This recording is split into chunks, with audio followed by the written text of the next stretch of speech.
Hey everyone, it's Sammy from Push Square, and I wanted to record a video today on Borderlands 2 VR, specifically talking about the control options that are available in the game. Now, I only got review code for this version this morning, but I have played Borderlands 2 before, and I've also had time today to try out both the control schemes that are available. So before I get into it, please do remember to like the video, subscribe to the channel. With all that said, let's talk Borderlands 2 VR.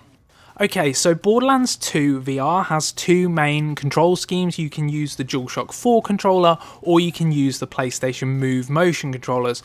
There's no PSVR aim controller support, unfortunately, and having played the game, I can kind of understand why they would have had to have altered and adapted a lot of the game design in order to make that controller work in this kind of scenario. It is disappointing because I really like using the aim controller, but it's one of those things where they could only support the DualShock 4 or the PS Move ones, and I'm going to talk about how each individual controller works in this video. But before I do, I wanted to point out that there are some overall comfort settings that apply to both controllers. And these mainly relate to blinkers. Now, if you've never used VR before and you don't know what blinkers are, basically some games will give you a kind of tunnel vision effect to block out peripheral vision and to reduce motion sickness. Now, in Borderlands 2 VR, you can turn this off entirely, and that's actually what I've done. I don't find that I need these blinkers, but if you're someone that gets sick very easily, you can turn on these blinkers, this kind of tunnel vision effect. You can set when you want it to happen. You can set the intensity that you want it to use, so you either want it to be really intense so it really blocks out your peripheral vision, or just a bit more subtle so it just blocks out the corners. You can also set how quickly you want the kind of tunnel vision to come into view and back out of view. So do you want it to fade out really quickly, or do you want it to gradually disperse? And I think that's really good. There's so many options here that if you are someone that gets motion sick, you can really mix and match with it, play around with it, and find the settings that works best for you, which is a great thing. I think VR games really should have as many options as they possibly can in order to create for a comfortable experience for everyone.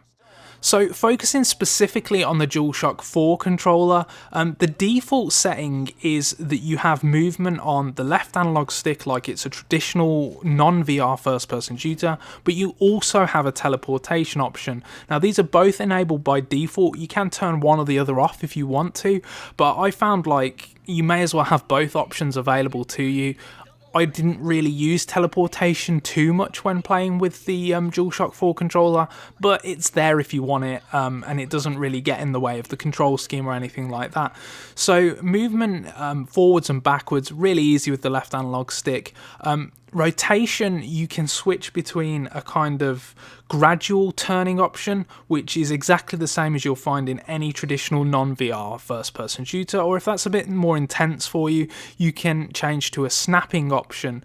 Now, the snapping option will rotate you in increments. We've seen this kind of control scheme in loads of other VR games before. It's what I personally prefer to play with, and you can change the angle of the rotation, so you can turn in big kind of rotations, or you can turn in small increments, and you can change the speed of these. You can make them more gradual rotations or instantaneous rotations.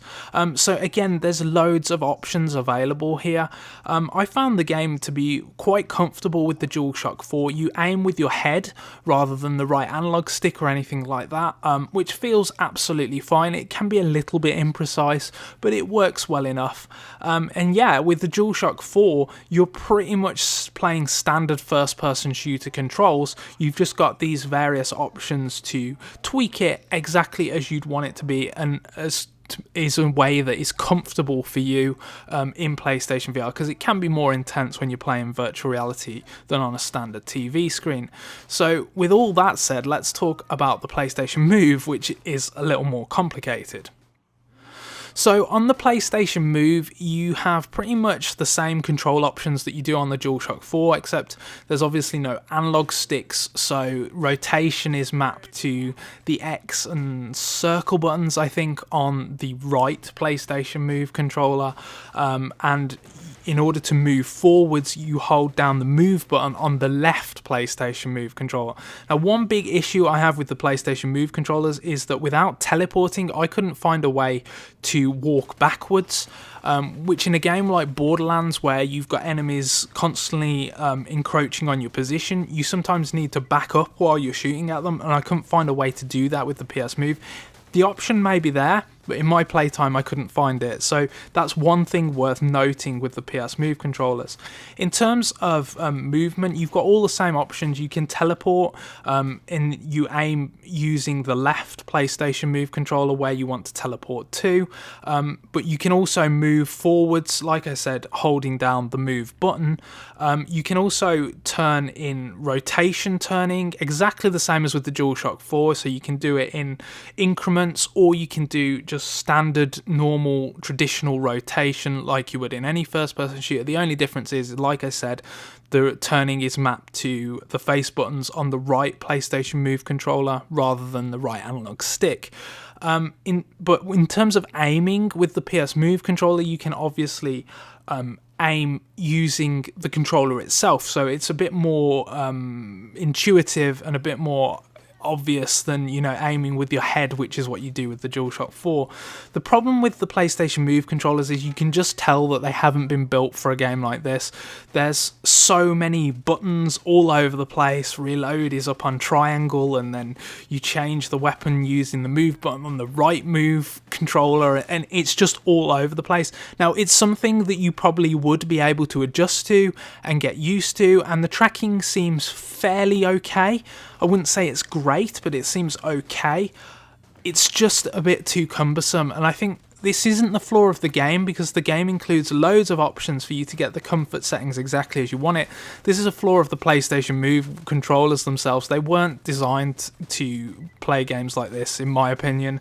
And it's not the way I will be playing Borderlands 2 VR. I'll be playing it with the DualShock 4 controller because it feels more familiar and it's a lot more comfortable. There's a lot less of a learning curve. Can you play Borderlands 2 VR with the PS Move controllers? Yeah, you can, but it's not a way I would recommend playing it based on what I've seen so far. But let me know how you're going to play Borderlands 2 VR in the comment section below, if you are at all, of course. My impressions on the game so far is that I do like Borderlands 2, but it feels kind of last gen now, and I hate that kind of descriptor, because what does that even mean, right? But the gameplay just feels really old and dated. It's a very basic shooter, and I know it's got all of its RPG hooks and stuff, but one thing I will add just quickly before I go is that they've added a new mechanic in this which slows down time, and I think that's designed to kind of make up for some of the control issues that you're going to have whichever controller you use. So you can now sort of pause time. Well, not pause time, you can slow time down, and this gives you an opportunity to get some really easy hits on some of the enemies. It is limited by a meter, so you can't spam this. But it is a new mechanic that they've added specifically to this version. They've gone to a lot of work with this version. There's new dialogue from Claptrap, who talks about how the new controls work and stuff like that, and some of the new mechanics during the tutorial section. So they've clearly invested a lot of effort into this. And there are loads of comfort options, like I said, absolutely loads of comfort options. So yeah, it seems like a decent port. It's just not maybe something that I would want to play a whole lot of in VR, especially when the DLC isn't included and the multiplayer isn't included. But I'll bring you a full review on pushsquare.com. Let me know if you have any specific questions about the controls. I've tried to be quite comprehensive in this video, but there is a lot to talk about. So sorry if it was a bit boring, but yeah. Anyway, thank you so much for watching. Let me know your thoughts in the comment section below, and I'll catch you next time.